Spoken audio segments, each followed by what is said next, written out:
Oke, di soal berikutnya ini masalah hidrokarbon nih. Ya, jadi ada suatu senyawa hidrokarbon nanti dirumuskan dengan CXHY dan di sini wujudnya gas ya. Dibakar sempurna dengan oksigen, berarti nanti ditambahnya dengan O2.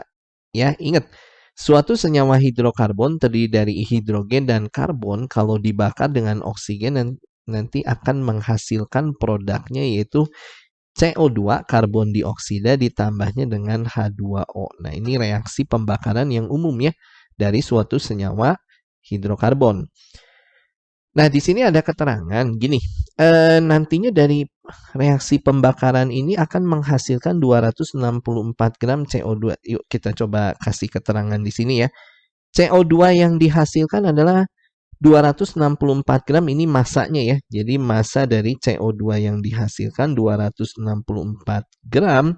Kemudian MrCO2-nya diberikan, MR-nya 44. Ini kelihatannya dari dua data ini kita carikan dulu jumlah mol. Jumlah mol dari CO2.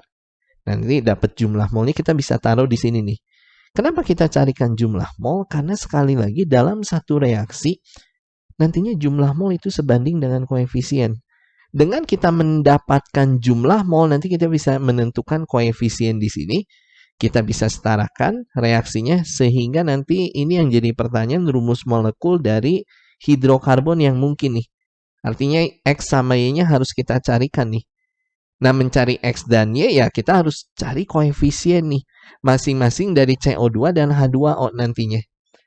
Bisa ya dimengerti maksudnya. Jadi ya udah, koefisien sebanding dengan jumlah mol bukan dengan massa. Makanya di sini kita carikan dulu jumlah mol dari CO2.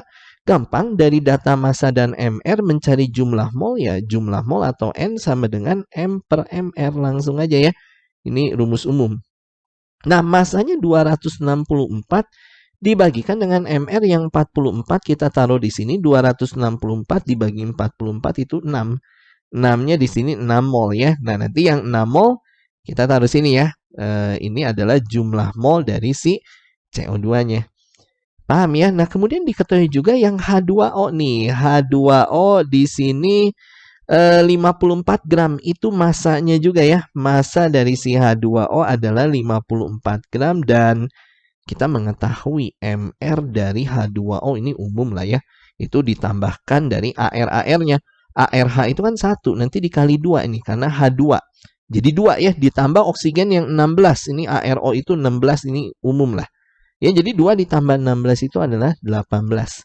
Ini MR dari H2O-nya. Sehingga nanti kita carikan juga jumlah mol di sini. Nanti udah dapat jumlah molnya kita taruh di sini ya. Oke, jumlah mol ya M per MR lagi. M-nya 54, per-nya MR yang 18. Dapat jumlah mol dari H2O adalah di sini 3 mol. Bisa ya dipahami, nanti yang 3 mol kita taruh di sini. Nah, ini H2O yang dihasilkan dari reaksi pembakaran ini 3 mol, CO2-nya 6 mol. Tadi jumlah mol di sini sebanding dengan koefisien, artinya nanti yang 3 mol kita bisa taruh di sini nih. Si angka 3-nya jadi koefisien H2O sama yang 6 mol juga jadi koefisien CO2 ya. Jadi koefisien CO2-nya adalah 6. Bisa ya dimengerti? Nah, dari sini kita bisa dong menentukan X dan Y-nya sehingga nanti rumus molekulnya bisa kita tentukan dari si hidrokarbon ini. Ya, setarakan aja. Ini kan di kanan jumlah C-nya ada 6. Ya, supaya setara di sini X-nya ya pastilah 6 juga dong. Ya, supaya nanti C-nya jumlahnya sama-sama 6 ya. Ruas kiri, ruas kanan. Sedangkan yang ini Y itu menunjukkan jumlah hidrogen. Nah, kita lihat di ruas kanan aja nih. Hidrogennya ada 6 ya. 3H2 artinya di sini ada 6 hidrogennya. Supaya setara, nah di sini Y-nya kita kasih 6 juga dong. Ya, supaya nanti jumlah hidrogennya kiri kanan sama. Sehingga X-nya 6, Y-nya 6. Rumus molekul dari hidrokarbon yang dimaksud adalah C6H6. Beres. Ada pilihan yang D. Selesai. Bisa ya dimengerti? Oke.